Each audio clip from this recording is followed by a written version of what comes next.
Meu nome é Rodrigo Schiavini, eu falo aqui de Curitiba, Paraná. Eu queria saber de vocês, de onde vocês estão nos assistindo agora, qual que é a cidade que você está nos assistindo agora, qual que é o seu nome e qual que é a loja virtual que você utiliza. Ou se não é de loja, agência, parceira, etc., coloca aí qual que é a empresa que você trabalha para a gente bater um papo. A gente deixa também aberto aí o chat, pessoal, para que vocês, durante o período que a gente estiver conversando aqui com o nosso convidado de hoje, você pode tirar suas dúvidas, fazer suas perguntas, que eu vou, de tempos em tempos, lendo e fazendo pergunta aqui para o nosso convidado, no mesmo momento que vocês fizerem e escreverem, tá? Senão fique à vontade durante a palestra mesmo, durante a transmissão mesmo, eu vou fazer isso. Então, eu sou o Rodrigo Schiavini, como eu falei, sou fundador, CEO da Smart Hint, que é um sistema de recomendação de produtos e retenção de cliente, que tem como base a utilização de inteligência artificial para aumentar a taxa de conversão da loja virtual. Então, basicamente, a gente faz aquelas vitrines de quem viu esse produto, viu também, quem comprou, acabou comprando.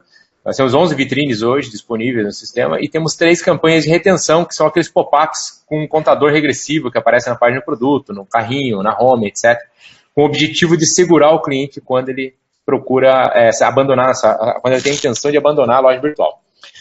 Também sou diretor do Founder Institute, que é a maior aceleradora de ideias, de empresas na fase de ideias ainda, é a maior aceleradora, então, de empresas na fase de ideias mundial. Então, o capítulo Curitiba, eu sou um dos diretores.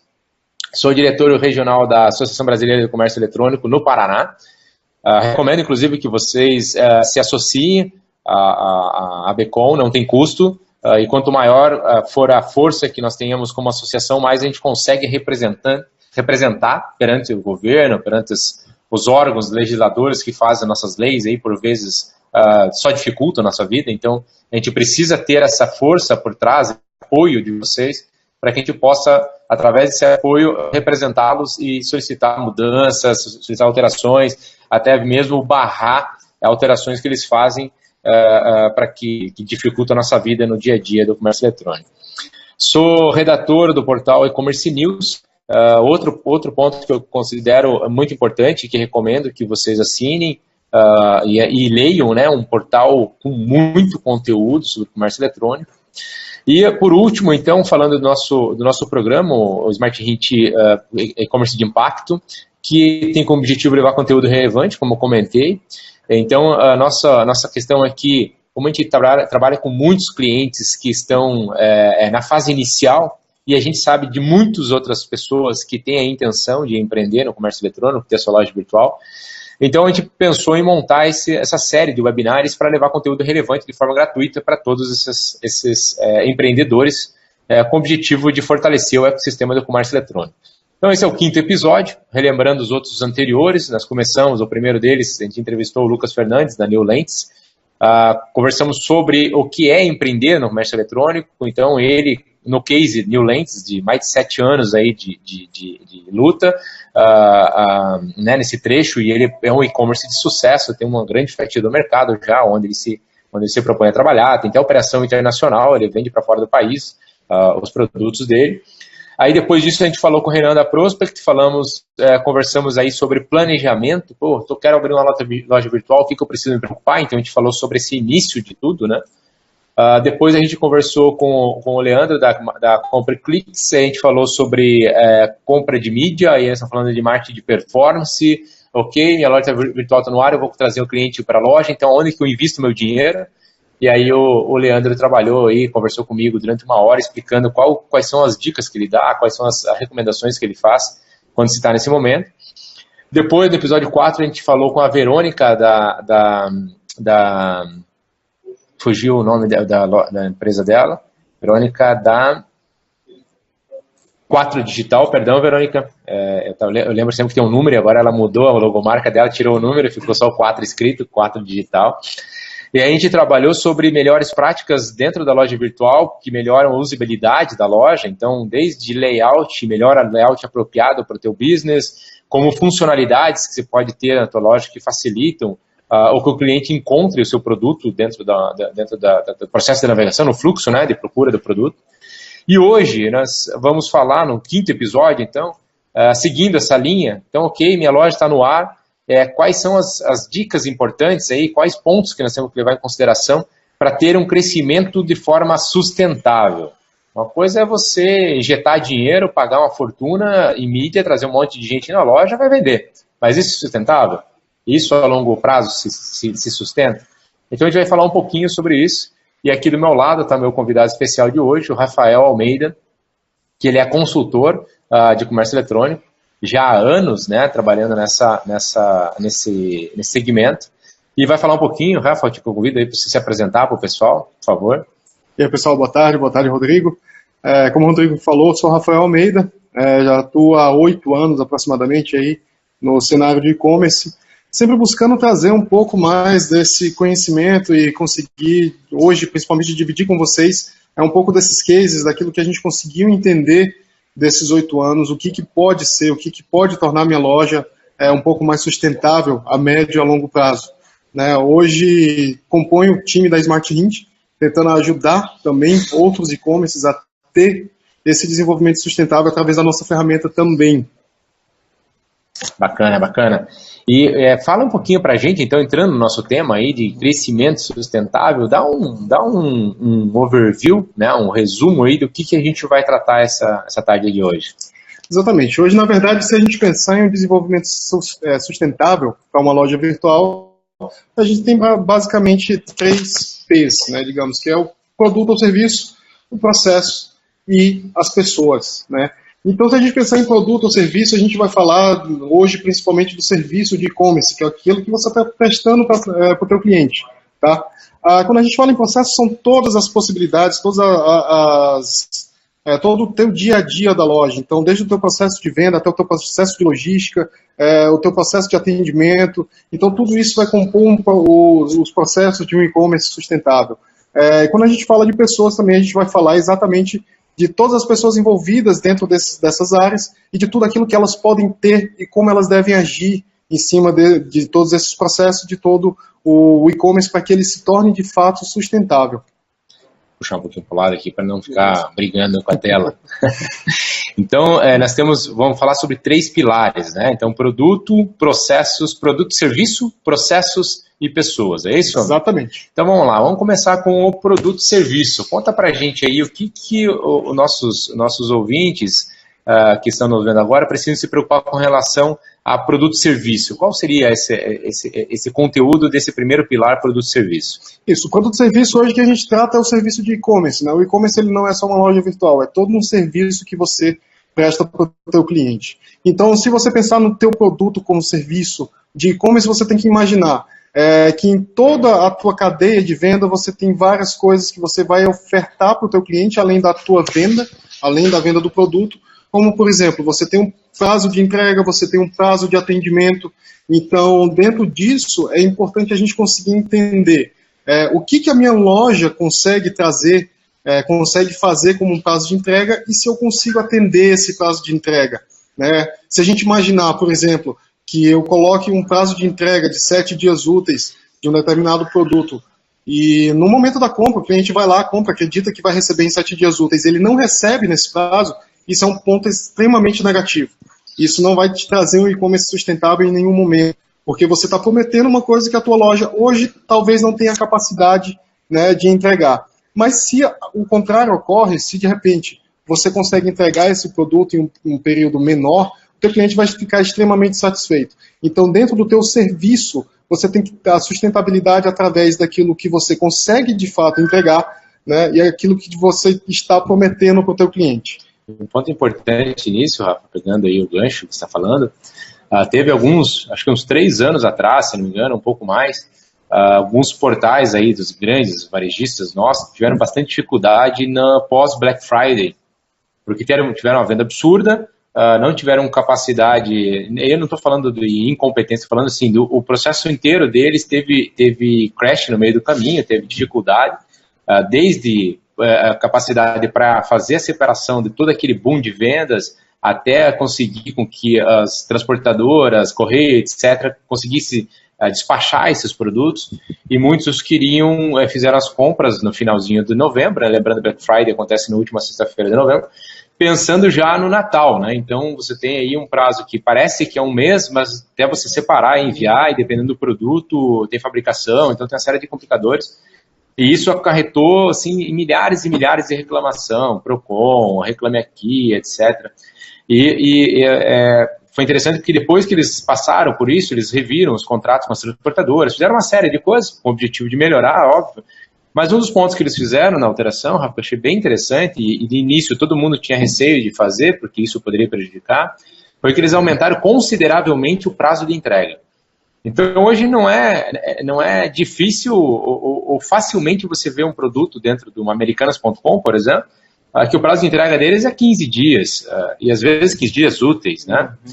E não é por causa disso que deixou de vender. Algumas pessoas até, beleza, não vou comprar porque está longe, mas a grande maioria está comprando e continua comprando, os portais continuam crescendo, o comércio até continua crescendo.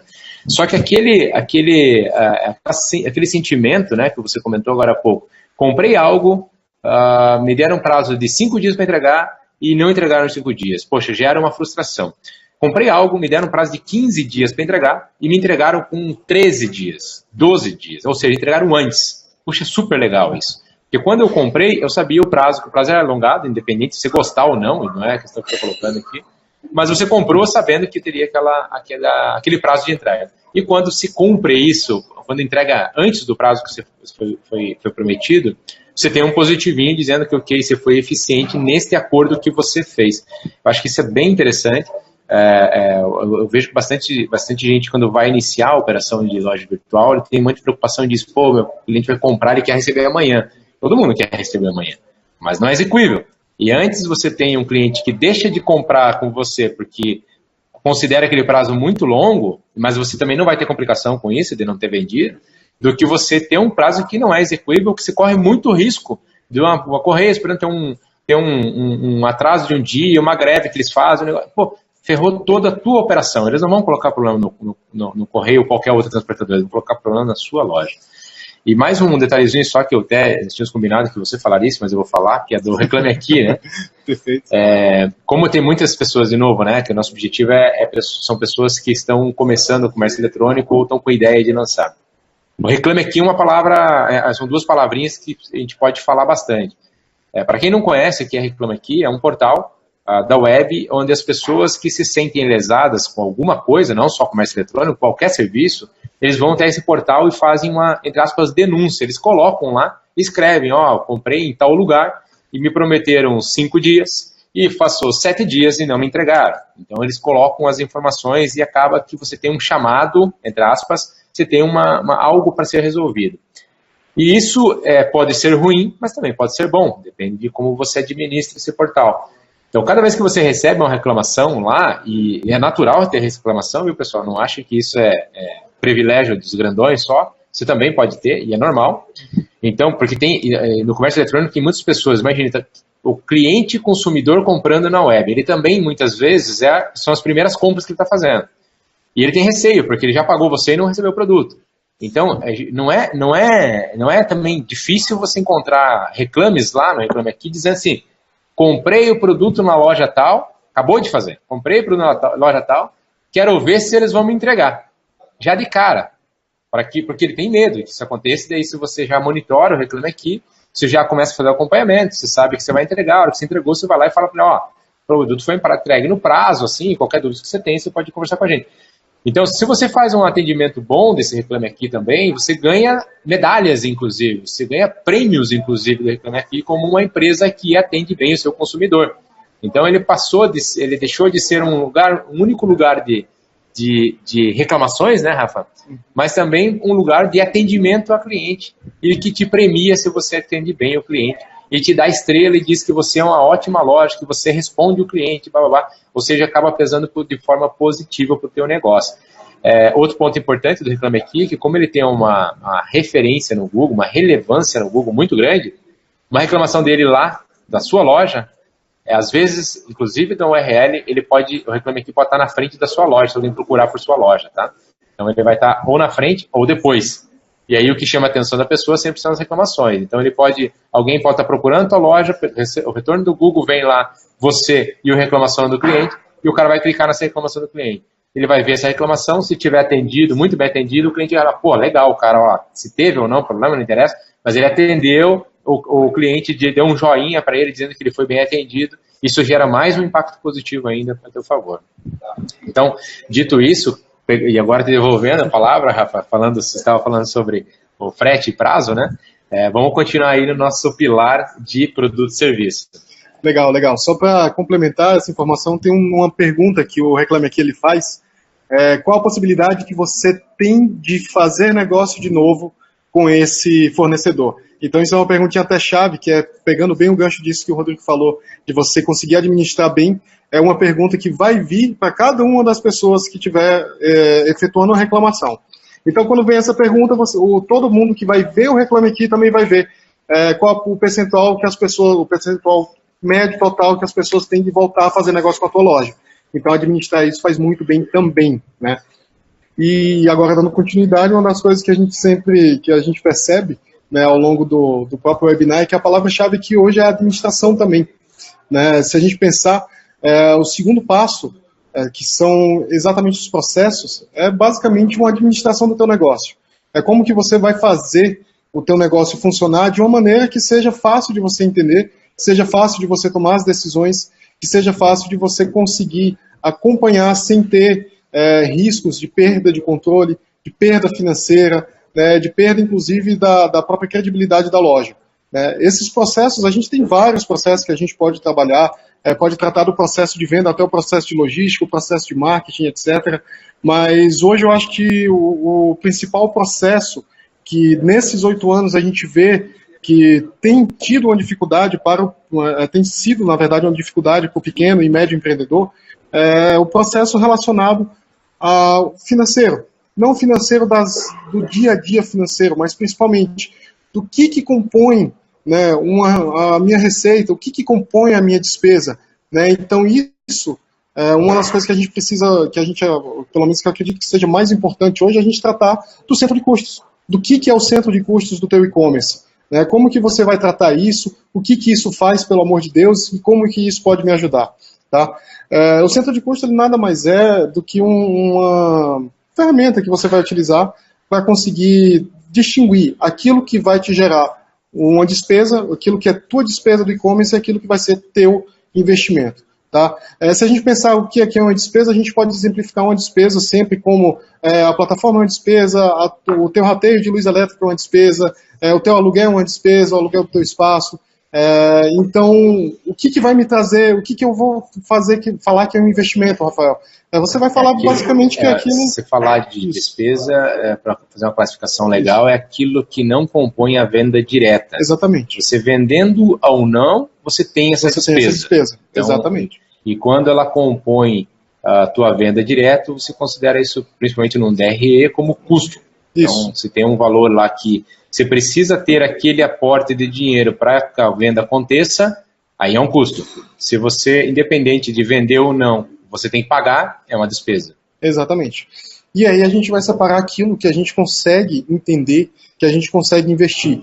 Que é aquele dinheiro que a gente vai investir para retornar diretamente à venda, aquilo que a gente vai conseguir mensurar de fato, né, o investimento em marketing. Hoje, no mundo digital, a gente consegue fazer isso. É fácil de fazer. Né? Não é tão fácil, mas a gente consegue ter uma noção bem melhor do que era antigamente o investimento em marketing offline. Né? Então hoje a gente tem um mundo de dados que a gente consegue acompanhar, que a gente consegue desenhar métricas e KPIs para conseguir entender exatamente onde foi esse dinheiro, com o que foi gasto esse dinheiro. Né? Então acredito que hoje, para a gente conseguir entender principalmente isso, né, conseguir principalmente iniciar esse centro de custos de e-commerce, primeiro, fazer o centro de custo e-commerce, o geral. A gente tem todas as despesas que a gente tem no e-commerce, tem todo o dinheiro que a gente está destinando ao e-commerce. Tá? Depois de a gente conseguir entender isso, a gente vai ver que tem um determinado volume. Vamos subdividir um pouco esses volumes. Vamos pensar em quais as áreas que a gente tem. A gente tem contratos de logística, então na logística a gente vai colocar quais são as nossas despesas de logística. A gente tem despesas de marketing. Tá, então a gente vai colocar quais são as nossas despesas de marketing. Tá, mas como que eu vou fazer isso, Rafael? Vamos pensar no marketing, por exemplo. Eu tenho o meu funcionário de marketing digital dentro da loja, ou a minha agência. Eu tenho o valor que eu coloco lá no Google todo mês para conseguir fazer uma venda a mais, e eu tenho também a minha plataforma da própria loja virtual. Tá, isso tudo ele vai entrar no marketing? Será? Vamos pensar, se a gente tem dois principais de marketing, que tem o cara dentro do setor, ele é uma despesa tua porque ele é uma despesa de marketing, né, do setor de marketing. Então, ele faz parte desse subcentro de custo de marketing. Aquilo que eu estou investindo em propaganda também vai fazer parte do marketing, vai partir de um investimento que a gente consegue controlar. E a plataforma está para conseguir segurar a tua loja. Né? Então, ela vai estar dentro do teu centro de custos do e-commerce. Ela não pode não configurar direto o marketing, mas ela está dentro do teu centro de custos de e-commerce. Então, você consegue entender a partir daí, separando cada uma dessas possibilidades, cada um desses tipos de tratamento, você consegue entender aonde que você vai medir, o que você traz de retorno da tua loja e aquilo que você tem de despesa fixa, aquilo que, independente disso, vai mudar. Perfeito, bacana. Isso é bem importante porque quando você vai querer medir o ROI, você precisa ter separado isso. Né? Não adianta você colocar somar todas essas despesas no meio do processo e tentar calcular retorno sobre venda, que você não vai conseguir. Você precisa saber o valor que você investe na determinada mídia para trazer o cliente à tua loja virtual e convertê-lo em um pedido efetivo. Aí sim você consegue calcular o ROI, senão vai dar discrepante, você não vai saber que de fato está indo para investir em crescimento e que de fato está indo para manter tua operação. Né? Exatamente. Você não consegue ter essa configuração, essa separação. Bacana, Rafa, vamos continuar aí. Pessoal, só lembrando, só um pouquinho, Rafa, só duas questões. A primeira delas é que eu quero dar só boas-vindas aí para a Rafaela, da Wherever, de São Paulo, que está assistindo a gente. O Roberto, de Manaus, que ele tinha comentado ali um pouquinho para cima aí, que está lançando a loja dele, a Z3 Canecas. E convido quem estiver assistindo a gente que coloca aí de onde está assistindo, qual que é o nome e qual que é a loja virtual, para conversar com a gente. Se tiver dúvidas, você pode comentar também, que eu vou fazendo as perguntas aqui para o Rafa ao vivo, para que ele vá respondendo para a gente sobre esse tema da nossa conversa de hoje. Tá? Então, esse que eu queria passar um recadinho. Então, uma boa tarde. Falando boa noite, porque está escurecendo, viu, pessoal? Curitiba está um tempo feio, tá feio o negócio aqui. Rafa, vamos continuar lá. Beleza, vamos lá. Então, a partir de agora, a gente já passa desses processos principais, né? A gente já começa a desenhar exatamente o que são esses processos. Se a gente já tem um centro de custo bem definido, por que eu sempre bato nessa tecla? É importante, eu gostaria de compartilhar até um case que aconteceu, né? Um case, de certa forma, iniciou bem complicado e depois teve uma solução legal, que era justamente isso. Fui convidado para fazer a consultoria para uma loja em que ele não tinha o controle exato daquilo que ele gastava. Ele não sabia exatamente para onde estava indo todo o dinheiro dele todo mês, mas ele sabia que todo mês ele gastava para ele uma fortuna no e-commerce. Só que ele não sabia no que ele estava gastando aquela fortuna e também não sabia por que não vendia. Então, às vezes, quando a gente está com essa dúvida, poxa, eu estou com a loja no ar, estou pagando tudo e não está vendendo, por que será?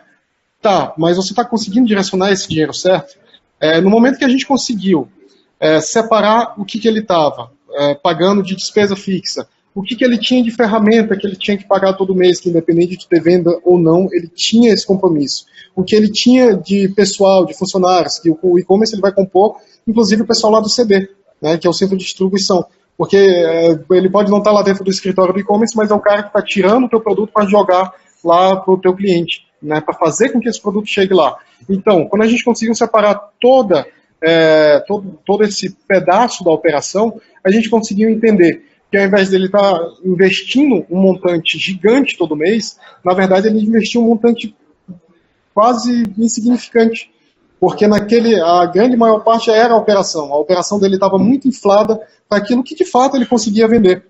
Então, quando a gente foi conseguindo ajustar esses pontos, a gente foi conseguindo pensar em novas possibilidades, em automações de alguns tipos de processos, em novas ferramentas que auxiliassem a gente a conseguir aumentar tanto a venda direta, né, no marketing fora da loja quanto dentro da loja, que isso é tão importante quanto, puxando um pouco a sardinha para a gente, é tão importante quanto você conseguir investir em uma ferramenta de venda externa que traga o cliente, é muito importante você ter uma ferramenta na tua loja que aumente a tua conversão, porque está tratando muito bem esse pessoal que está vindo de fora. Você não está só colocando ele para dentro da loja e falando, vai, a loja está aí, faz o que você quer. Além disso, além de conseguir fazer, conseguir entregar para o cliente, né, uma recomendação de um produto que ele tenha uma maior aderência para conseguir comprar naquele momento, a gente também trabalha dentro de uma automação que facilita a vida do pequeno e médio empresário. Então hoje ele tem 5, 10 vitrines lá na página principal que ele precisa ficar girando todo dia. Então, ao invés dele ter esse trabalho, a gente consegue automatizar e a gente consegue deixar isso mais rápido, mais simples para ele e tirar a onda de cabeça ali da cabeça dele. Ainda mais no início, né, Rafa, que a equipe que a loja virtual tem para trabalho, ela é bem limitada, né? Exatamente. É uma atenção que precisa ter, e o que a gente costuma falar é que você precisa se dedicar àquilo que é mais importante para o teu negócio. E no varejo, meu ver, uma das coisas mais importantes que tem é a compra de produtos, né? Quão bem você compra seus produtos, melhores preços, condições, etc. E como você faz com que a manutenção toda do negócio se sustente, né? E esses detalhes, por exemplo, manter as vitrines da loja virtual, vendi um produto, aquele produto saiu da home e acabou quebrando a vitrine. Vou ter que fazer isso de forma manual praticamente todo dia, é o que não precisa mais, tem tecnologia. No nosso caso, a gente faz isso, que automatiza toda essa gestão de vitrine da loja virtual, além de levar o melhor produto para o consumidor que está ali buscando, né, comprar alguma coisa na tua loja, e você não precisa se preocupar mais com isso, porque o momento que saiu um produto de estoque, a nossa vitrine vai reconhecer isso e vai deixar de fazer recomendação daquele produto de forma automática e autônoma. Quando você subir um novo produto dentro da base de dados, a nossa vitrine vai reconhecer isso e vai lançar ela como uma vitrine de lançamento. Então é bem importante essa questão, né? Porque isso te libera para você trabalhar em outras áreas, cuidar de como é que está o teu processo de separação e expedição de um produto, como que está teu processo, o teu trabalho junto com agências, números e medições, etc. Ou seja, se dedicar àquilo que realmente faz sentido, né? Exatamente. E aí, voltando ao case, né, quando a gente conseguiu compreender toda essa diferença e todo esse custo que a gente tinha fixo, que não era um investimento na loja virtual, a gente começou a perceber que menos de 0,5%, 0,5% era o que ele estava investindo. Então, de todo o custo que ele tinha, ele não conseguia gerar venda porque não conseguia gerar tráfego. E aí a gente conseguiu entender, então a gente tem esse custo fixo, a gente consegue algumas ferramentas diferenciadas com custo menor para conseguir solucionar alguns problemas da gente, a gente diminui esse custo e esse valor que a gente está tendo, que é só uma despesa, a gente vai transformar em investimento, vai colocar em marketing para começar a fazer o tráfego da loja aumentar e aí a gente começar a trazer um pouco mais de conversão e a vender um pouco mais, né? O que você considera, aproveitando esse momento de investimento em mídia para trazer gente para a loja, converter, o que você considera hoje, se fosse falar um número redondo, em termos de percentual, quantos % do faturamento da loja do mês você indicaria para alguém colocar de investimento de novo para trazer mais gente no próximo mês para aquela loja para vender mais? Isso, hoje a gente sempre fala que varia bastante de acordo com o nicho de mercado, mas se a gente pegar uma média padrão que pode aplicar e depois ir ajustando para cada um dos nichos, a gente pode considerar aí aproximadamente 10% do total. E isso já pode trazer um resultado bem bacana, consegue manter o e-commerce rodando, consegue continuar trazendo os clientes para dentro dele, né, e trazendo aqueles que em algum momento saíram, vão voltar para a gente também. E aí a gente consegue desenvolver essa sustentabilidade, né? É sempre bom, isso é um ponto muito importante, Rodrigo, que a gente sempre pensa, vou investir em 2 meses e se não der retorno, vou cessar o investimento. Não é bem assim que funciona, a gente precisa ter essa regularidade, né? Porque se uma loja, se você coloca 5, 10, 15 mil pessoas numa loja em um mês, elas não conhecem a loja, de repente elas nem estão tão interessadas na tua loja assim, entraram, viram que ela existe, depois saíram. Se você não fala para outras 10, 15 mil pessoas no próximo mês que a tua loja também existe, e de repente consegue atingir até 10, 15 mil pessoas que tenham uma aderência melhor com a tua loja, provavelmente você vai simplesmente desistir e parar de vender porque fez um movimento que naquele momento talvez não tenha sido mais assertivo. Exatamente, e você veja como a gente volta sempre no tópico, independente de estar falando de processo, separação de valor, para você saber o que está investindo ou não, mas volta no ponto de atração e angariação de clientes, né? Compra de cliente. E isso foi o tema de um webinar, do webinar número 3, que era marketing de performance. E eu gosto sempre de dar um exemplo, que um cliente outro dia mandou uma mensagem para mim brigando, porque a Smart Hint não estava ajudando ele a vender. E aí ele falou, nem a Smart Hint está ajudando eu a vender, veja só, durante esse período todo eu não tive nenhuma venda. E aí ele mandou o print do Analytics dele. Eu falei, deixa eu ver o que está acontecendo, porque não é normal isso, né? Normalmente a gente sempre tem participação e sempre está potencializando a venda. E aí quando eu abri o Analytics dele, me surpreendeu porque a quantidade de pessoas que visitaram a loja dele durante 30 dias foram de 30 pessoas. 30 pessoas. Se a gente pegar aí a taxa de conversão média do país, que é de 1,65%, pensa que a cada 1.000 pessoas você vai ter 16 compras. A cada 30, certamente você não vai ter compra mesmo. Então, se você tiver 100 pessoas, talvez saia uma. Por isso que é tão importante esse tema, né? Fala sobre outras coisas, acaba sempre caindo na parte de aquisição. Você abrir uma loja virtual e não contar para ninguém é a mesma coisa que você está escondido sem ninguém saber que você existe. Então você precisa fazer algum tipo de investimento.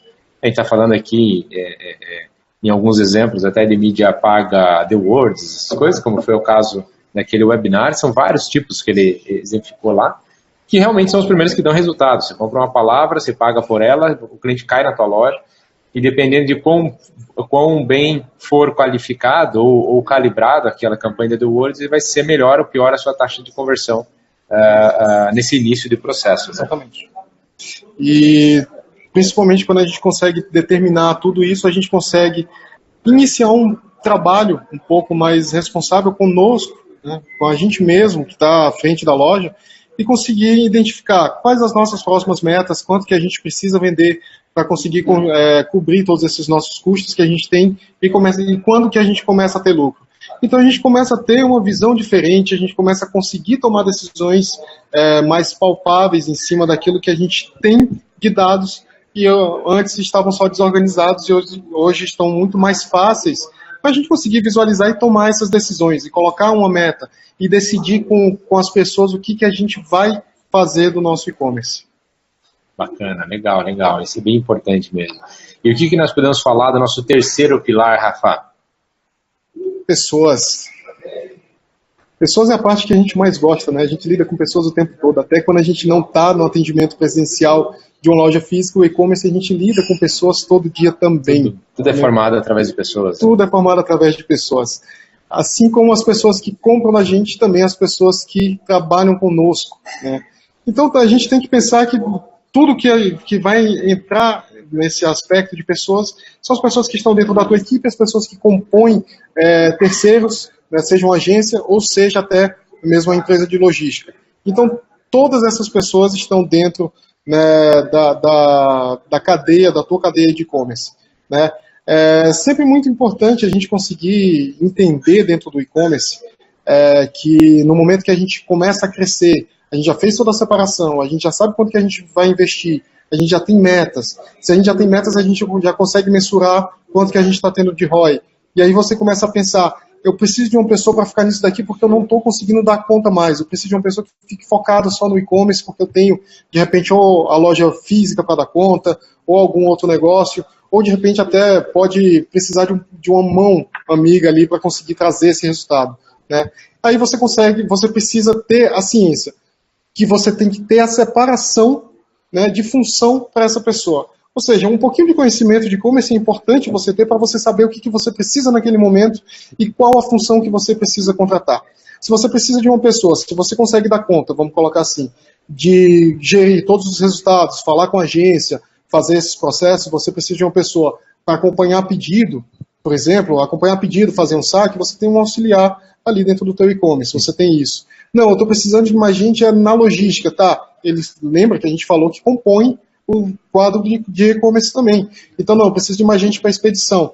Ah, não, mas eu estou pensando, o meu e-commerce já cresceu, já tive essas etapas, eu estou pensando agora em colocar tudo interno. Eu preciso de um gerente, eu acho que ele pode fazer tudo, ele vai conseguir fazer o SEO para mim, né, ele vai conseguir fazer as mídias pagas, ele vai conseguir tirar os pedidos, vai conseguir fazer saque, vai conseguir fazer de brinde lá o nosso Facebook também. Não vai. Não tem hora no dia suficiente para isso. Então você precisa direcionar. Se quiser, vai fazer tudo meia boca, né?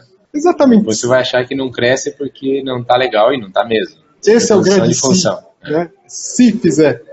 Porque não tem tempo, gente. Não dá tempo. Se você coloca a pessoa lá, ele pode entrar às 8 da manhã, sair às 10 da noite, ele não vai ter tempo para fazer tudo isso com qualidade. É muita coisa. Se você pensar em um atendimento, teve um cliente que eu trabalhei que a gente conseguiu, foi medir as horas de atendimento e as horas só de controle de produtos e de estoque. Cada dia, no mínimo, 4 horas para um controle só de saque. Então, se ele tem 4 horas destinadas só para responder e-mail, resolver problema de logística, tentar ajustar esses detalhes com o cliente, ele vai ter mais 4 horas de trabalho, fora uma hora extra ou outra que ele tenha que fazer, mas ele não vai, claramente ele não vai conseguir dar vazão a tudo que ele precisa dar. Então ele vai perder também, então não vai adiantar nada. Ter o centro de custo bem feito, daqui a pouco está perdendo os controles porque não tem todas as pessoas bem definidas nos locais corretos. Né? Então, a partir do momento que você percebe que você vai ter uma pessoa para gerir a parte de produtos, você tem o cara do estoque que ele vai estar gerindo o teu estoque, evitando as perdas, etc. Você tem um cara que consegue acompanhar todo o processo de saque. E você tem uma pessoa que consegue trabalhar e está antenado com a tua agência, ou então está fazendo uma parte desse trabalho, né, falando com o designer, falando com outras pessoas e gerenciando um pouco de tudo, é muito mais fácil de você ter um sucesso do que você ter só uma pessoa que faz tudo aquele multifunção, que vai falar para você naquele momento da entrevista, eu faço, eu consigo, eu sou diferente. Não consegue porque não tem tempo. Infelizmente a gente tem essa limitação, né? E é importante observar que, né, quando você inicia a operação, óbvio que é tudo mais simples, né? Você vai ter um pedido por dia, né, 2 pedidos por dia, então você consegue atender os clientes, você consegue fazer uma série de coisas, se não quase todas, né? Com o passar do tempo, que o Rafa falou, você vai crescendo, você vai tendo necessidade de ter mais capacidade de atendimento. Então você passou de um pedido para 10 por dia, de repente você está com 40 por dia. Será que eu consigo atender os 40 por dia e consigo ainda dar atenção para a agência? Consigo fazer com que a minha compra seja efetiva ainda do jeito que era, etc. Então você tem que, de alguma forma, fazer o mapa da empresa, quais são as funções, que desde o início ali você fazia todas, mas quais são as funções que você fazia, e começar, com o passar do tempo, vai crescendo, você vai vendo que você vai começando a não dar conta, você vai falar, precisa de alguém, né? Precisa de alguém para ajudar. Exatamente. Qual dessas tarefas todas que eu faço aqui que eu posso trazer uma pessoa e delegar para ela? E é bem importante, quando você trouxer essa pessoa, que você consiga encontrar uma pessoa boa. Pessoas boas, eu digo assim, pessoas capazes, competentes naquilo que ela se propõe a fazer. Elas agregam muito na tua operação. Isso pode distinguir entre você acelerar o teu processo numa qualidade muito boa, né? Uma qualidade que você prestou, se propôs a fazer, de um outro modelo que vai te segurar, vai te travar e não vai oferecer a mesma qualidade. Por quê? Porque você precisa ensinar. Se a pessoa é muito júnior, por exemplo, você precisa estar ali acompanhando diariamente o que ela está fazendo e fazendo com que ela siga o teu caminho, mas isso tem um tempo, tem um ciclo de aprendizado que pode ter prejudicado. Isso vai tudo do teu momento, você tem que ver o que cabe. Às vezes, você contratar uma pessoa que já tem aquela competência, já sabe fazer aquele trabalho, por um valor maior, óbvio, natural, esse valor maior vai ser compensado pela quantidade de coisas a mais que ele pode fazer no teu dia a dia, quantas coisas ele pode te liberar para você trabalhar em outras áreas, ou seja, você está ganhando um impulsionamento em cima disso. Então é bem importante essa questão de você calibrar. Aí no nosso, onde eu atuo lá como mentor, no Founder Institute, a gente trabalha muito essa questão de quem serão os seus, ou co-founder, ou seus primeiros funcionários. Isso pode definir muito como é que vai ser os seus próximos meses de atuação. Se vai ser arrastado, difícil, muito treinamento, ou se vai ser deslanchando, você vai pegar um impulsionamento muito forte, porque essas pessoas de fora vêm e te projetam também um conhecimento, uma prática, uma gestão mais eficiente, até mesmo daquilo que você colocava em prática. Tem uma frase de Steve Jobs que ele falava, né, que se contratar pessoas boas, elas são extremamente importantes para o teu negócio, porque elas te ensinam, elas te ajudam, te potencializam. E se você contratar pessoas que têm um nível de conhecimento menor, você vai ter que ensinar. Então, além de você não conseguir dar vazão para aquilo que você está trazendo a pessoa para te ajudar, você vai gastar um tempo ainda para poder ensiná-la a trabalhar, né? Exatamente. Dentro de pessoas, Rafa, também tem uma informação que eu gosto de passar, porque eu demorei um tempo para entender um quadro, sabe? É um quadro que exemplifica as pessoas, uma linha delas, imagina um gráfico, né? Um gráfico. Numa linha você tem a cultura da empresa, então da pessoa que tem zero cultura ao máximo de cultura da empresa, e na outra linha é a competência técnica dela, que vai de zero de competência, uma pessoa júnior, a uma competência plena, sênior, né? E aí você desenha quatro quadrantes, desde a pessoa que tem pouca cultura da empresa e pouco conhecimento, que normalmente a gente destaca que é uma pessoa que foi contratada errada, foi uma pessoa que não deveria ter entrado na empresa, então foi uma falha de processo de contratação. E aí você tem o outro quadro, que é a pessoa que ela comprou a cultura da tua empresa, então ela gosta de trabalhar na tua empresa, ela defende os teus princípios, ela está muito top, só que na parte de competência ela está fraca. E aí é bacana porque você consegue trabalhar para fazer com que ela fique, ela tenha mais conhecimento, né? Você coloca treinamento, você coloca pessoas para acompanhar, ela vai trabalhando e vai crescendo e vai tendo aquela competência que precisa ter. E tem a pessoa que tem o máximo da cultura, o máximo da competência, que é a estrelinha, que é o que todo mundo quer. Que é aquela pessoa estrela. Então ela sabe fazer o que foi predestinado para fazer e ela adora a tua empresa, ela compra os teus princípios, ela está dentro do teu negócio. Mas o ponto de atenção está no último quadrante, que é aquela pessoa que tem muita competência, só que de cultura ela está no zero. Ela não comprou a ideia da tua empresa, ela não comprou o objetivo do teu negócio. E esse é a principal ameaça que se pode ter dentro da empresa. Por quê? Porque ela é uma pessoa competente, como eu falei. Então, muitas vezes, ela pode ser um líder técnico pela competência que ela tem. Ela é uma pessoa importante para o teu business por causa da competência dela, ela entrega realmente, você não tem o que questionar, ele é bom, ele faz o que ele se propôs a fazer, só que ele não gosta do modelo de tua operação. E o fato dele não gostar do modelo de tua operação, da tua cultura, faz com que ele tenha a cultura própria dele, porque ele luta contra a sua cultura. E por ele ser um líder, ele chama atenção e as pessoas começam a segui-lo. E a chance dele destruir a cultura da empresa, que é algo mais importante que existe dentro da empresa, a cultura, é muito grande. Então a gente chega a chamar de câncer dentro da empresa, porque ele vai comendo por dentro. E é difícil de você tratar isso, porque, de novo, a pessoa entrega, a pessoa é boa, competente naquilo que ela faz. Só que ela gera um problema a longo prazo muito mais danoso se você não cuidar, que é a mudança gradativa da cultura da tua empresa por algo que você desconhece, e não mais aquilo que vinha dando certo, que fazia impulsionar o teu negócio. Então esse negócio é um gráfico que um tempo atrás eu aprendi, e eu tive isso em uma outra oportunidade, numa outra empresa, e eu nunca soube reconhecer. E aí, quando eu tive contato com esse gráfico, essa explicação, fez todo sentido algumas dificuldades que eu tive na empresa, alguns problemas que eu encarei na empresa, e não sabia o porquê que aquilo acontecia, não conseguia identificar o porquê daquilo. É sempre muito complicado você mexer com algo que tem resultado, né? Que entrega, né? Exatamente. Outro dia um outro varejista me falando, a gente tem que tomar muito cuidado onde a gente vende, que produto a gente vende, por causa da nossa margem, né? O quanto a gente ganha com esse produto. E ele falou assim, pô, eu participei de operação que em determinado canal ele vendia R$1 milhão por mês, só que dava prejuízo. E como é que o cara corta o faturamento de R$1 milhão? Só que o cara tem prejuízo, mas R$1 milhão é considerável. É a mesma coisa, você vê, tem resultado, mas causa um dano. Como é que você tem a coragem de chegar para assim, a partir da manhã eu não vendo mais naquele canal e a gente vai deixar de girar R$1 milhão na empresa? Então é bem complicado, essa questão da entrega, mas aí voltando para a nossa questão de pessoas aqui, não estando na cultura, ele tem essa complicação de você conseguir identificar e tomar decisão para poder resolver, senão acaba pegando internamente mesmo. Vamos dar uma olhada como é que está nosso pessoal, se tem alguma dúvida. Tranquilo, o pessoal está de boa, estão assistindo, sem dúvida nenhuma. Pessoal, se tiver dúvida, por favor, coloquem aí. Rafa, você tem alguma coisa para complementar nesse assunto, pessoas, ou a gente pode seguir para o nosso finalzinho para a gente começar a fazer as considerações finais? É basicamente isso. É sempre lembrar que de todo o processo que a gente passa de aprendizagem, lá desde o começo do produto e serviço, do processo, quando a gente chega em pessoas, elas têm que estar de acordo com todas as etapas anteriores. Então, tendo essa ciência e conseguindo definir os locais, vai funcionar.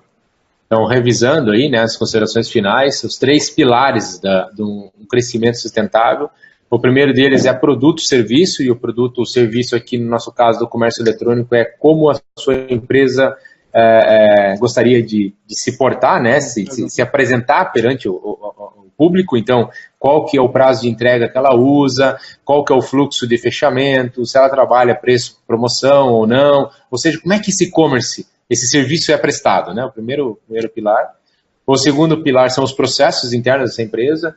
Você, através de controles internos, através de definições internas, um dos exemplos que o Rafa citou é a alocação dos recursos em centro de custos, né, diferenciados, para você entender financeiramente como é que é o teu business, você não achar que está colocando uma fava de dinheiro em cima de algo que se acreditava que ia trazer mais pessoas e, consequentemente, vender mais.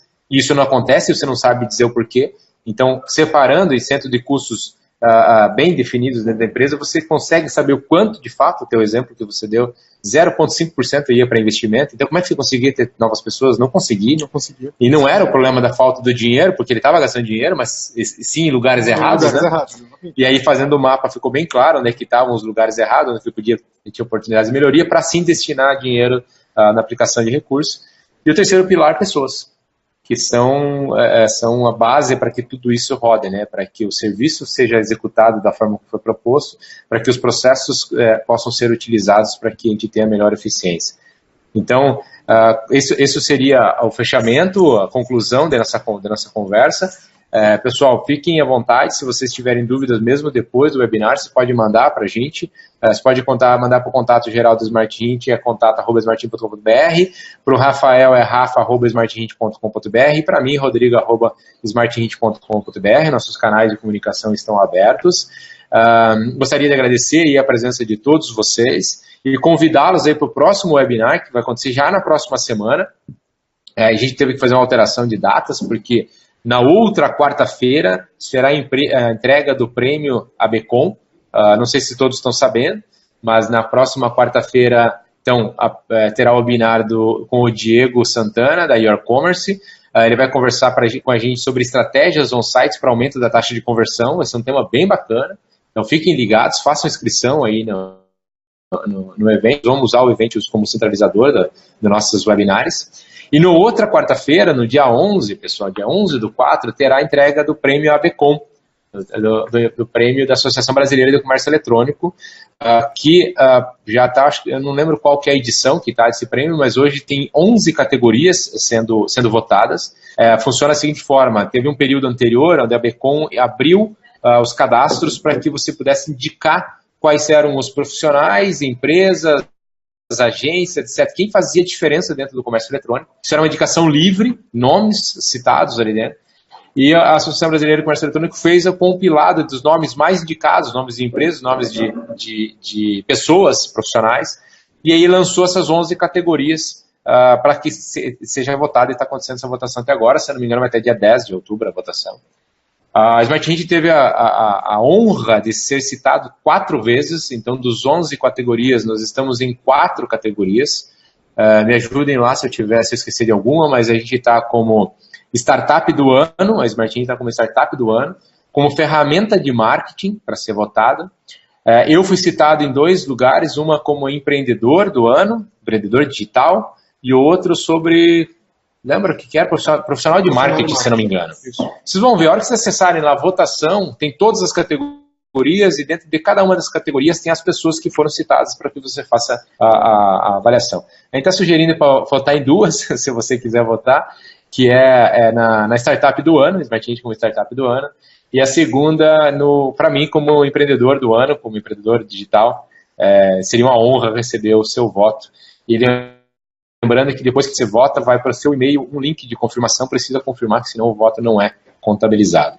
Ok? Pessoal, paciência de vocês, esse tempo aí que vocês utilizaram conosco foi muita valia, espero que a gente tenha agregado aí no seu dia conosco. Valeu, obrigado.